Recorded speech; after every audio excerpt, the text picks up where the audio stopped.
এনজেপিতে পৌঁছে আমাদের ফার্স্ট কাজ থাকবে আমাদের হোটেল খোঁজা। আমাদের ট্রেনটা ভোর 5:30টায়, তাই স্টেশনের কাছাকাছি হোটেল নেবার পরিকল্পনা রয়েছে আমাদের। এনজেপিতে আমরা যে হোটেলে থাকবো সেই হোটেলের নাম হোটেল হলিডন। হোটেলে ঢুকেই দেখলাম রাধাকৃষ্ণের একটা সুন্দর মূর্তি। এখানে রয়েছে সিটিং এলাকা, আর ওইদিকে বাবা সব ডকুমেন্ট দিয়ে হোটেলে রুম বুক করছে। আমাদের সব লাগেজপত্র নামানো হয়ে গেছে। আমাদের দুটো রুম ফার্স্ট ফ্লোরে। চলো এখন ফার্স্ট ফ্লোরে যাই। এটা আমাদের রুম, আর মাম্পু আর ওর বাবা এখানে বসে বসে খেলছে। রুমটা বেশ সুন্দর, সাজানো গোছানো এবং পরিষ্কার। এখানে একটা ওয়ার্ডরোবও আছে। আর চলো এবার তোমাদের বাথরুমটাও দেখিয়ে নিই, যেটা হচ্ছে হোটেলে ঢুকে আমার প্রথম কাজ থাকে যে বাথরুমটা আগে চেক করা কেমন। বাথরুমটাও পরিষ্কার পরিচ্ছন্ন। এটা মাদের রুম। দুটো রুমই খুবই ভালো।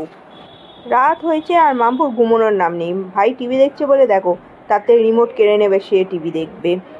এখন বাজে ভোর 4:28 আর আমরা রেডি হয়ে বেরিয়ে পড়েছি ট্রেন ধরার জন্য। দুটো টোটো নিয়েছি। একটা টোটোতে আমাদের সব লাগেজ রাখা হয়েছে, আরেকটা টোটোতে আমরা সবাই বসেছি। আমাদের হোটেল থেকে স্টেশনের দূরত্ব 5 থেকে 7 মিনিট।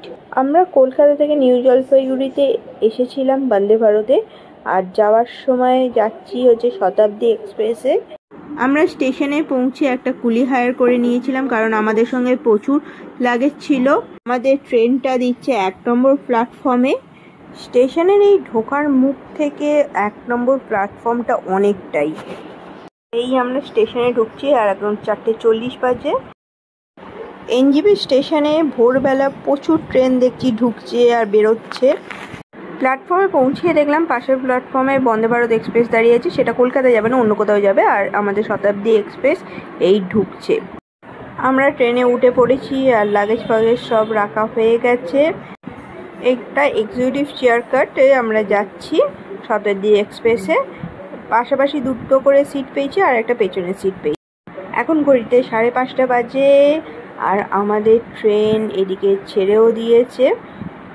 ট্রেন পুরোপুরি ঠিক টাইমেই ছেড়েছে। আর মাম্পুকে দেখো উঠে দাঁড়িয়ে আছে আর মা বলছে টাটা করতে, সেও সবাইকে টাটা করে যাচ্ছে। ঘোরা ঘোরা ঘোরা ঘোরা এবার শেষ হয়ে গেল। এবার বাড়ি ফেরা পাটলা। কিছুটা মন খারাপ হচ্ছে, আবার সেই একঘেয়েমি জীবনে ফিরে যাবা।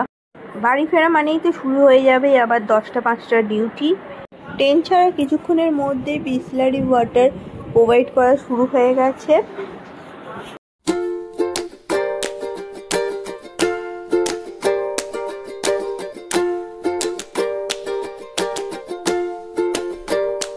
এত ভোরের ট্রেনে সবাই হচ্ছে তাড়াতাড়ি উঠে স্টেশনে আসতে হয়েছে। তো এখন সবাই ঘুমে কাতর। অলরেডি আমাদের চা সার্ভ করা হয়েছে। আমি কফি নিয়েছি, সঙ্গে দিয়েছে ওটসের একটা বিস্কুট। পরে এসে গরম জলও প্রোভাইড করে দিয়ে গেল আমাদের। চলো দেখি এই কফি কিটের মধ্যে কি কি জিনিস আছে। ছিল একটা সুগারের প্যাকেট, দুটো কফির পাউচ আর একটা দুধ। ট্রেনে আমাদের যে ওটসের বিস্কুটটা প্রোভাইড করা হয়েছিল সেটা ছিল খুবই টেস্টি। তো আমি বাড়িতে গিয়ে আগেই ওটসের বিস্কুট আনাবো। কিছুক্ষণের মধ্যে আমাদের ব্রেকফাস্টও সার্ভ করা হয়ে গেছে। চলো তোমাদেরকে দেখাই ব্রেকফাস্টে কি কি আছে। ছিল অমলেট, কিছুটা ছিল বয়েল পিস আর ফ্রেঞ্চ ফ্রাই, আর ছিল ব্যানানা আর একটা কর্নফ্লেক্স, আর ছিল পাউরুটি ব্রাউন ব্রেড, সঙ্গে মাখন, জ্যাম আর টমেটো কেচাপও প্রোভাইড করা হয়েছে। এখন বাজে সবে 7:30 আর ব্রেকফাস্টটা দিয়েছে। এত সকালবেলা আমি কোনো দিনই ব্রেকফাস্ট করিনি, কিন্তু ট্রেনে জানি না খুব খিদে পাচ্ছে, তাই আমরা আমাদের সবাই নিজেদের ব্রেকফাস্টটা কমপ্লিট করলাম। তারপরে যারা হচ্ছে কর্নফ্লেক্স খাবে তাদের জন্য দুধও প্রোভাইড করা হয়েছিল। বাবা আর আদিত্য দুজন কর্নফ্লেক্স খাবে বলে দুধটা নিয়েছিল, আর মা ওইদিকে মাম্পুকে কোলে নিয়েই মায়ের ব্রেকফাস্টটা করছে। মাম্পু উঠে পড়াতে মাম্পুকে একটু কর্নফ্লেক্স আমি খাইয়ে দিলাম। ও কলা খেতে খুব ভালোবাসে, তো কলাটা দেখে ও আগেই হাতে তুলে নিয়েছিল ও কলা খাবে বলে। আমি ঠিক করে রেখেছিলাম ওকে কর্নফ্লেক্সটা দেবো, যদি না খায় ওর জন্য স্যারেলাক্স আমি ক্যারি করছি, তো স্যারেলাক্স খাইয়ে দেবো। দেখলাম না, ও কর্নফ্লেক্সটা একটু খেয়েছে। ট্রেন এখন মালদায় ঢুকছে আর দেখা যাচ্ছে যে বাইরে বৃষ্টি পড়ছে। ট্রেনের মধ্যে থেকে বৃষ্টি দেখতে খুব সুন্দর লাগছে, একটা রকমের আলাদা রকম ফিলিংস হচ্ছে। এই আমরা এখন ফারাক্কা ব্যারেজ পার করছি। এখন বাজে 10:30 আর আমাদের স্যুপ প্রোভাইডের জন্য বোল সার্ভ করা হলো, আর কিছুক্ষণের মধ্যেই টমেটো স্যুপও প্রোভাইড করা হলো।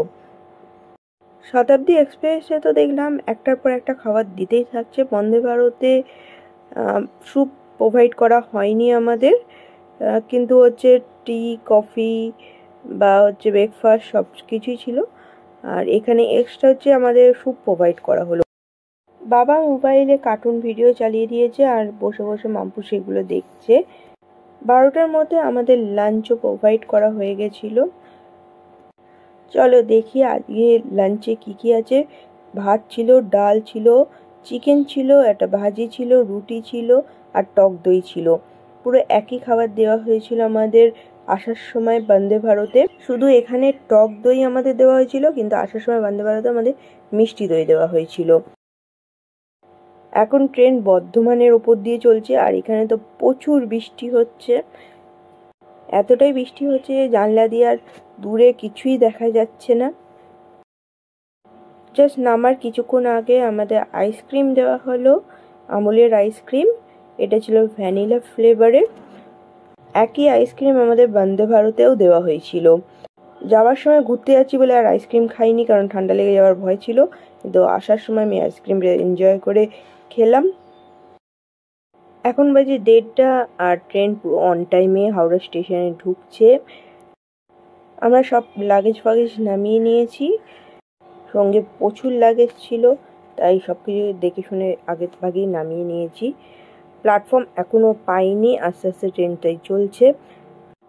ঘুরতে যাওয়ার সময় মনটা আনন্দে নাচে ঘুরতে যাচ্ছি ভেবে, আর ফেরার সময় বাড়িতে ফিরছি এই ভেবে অনেকটা রিল্যাক্স লাগে।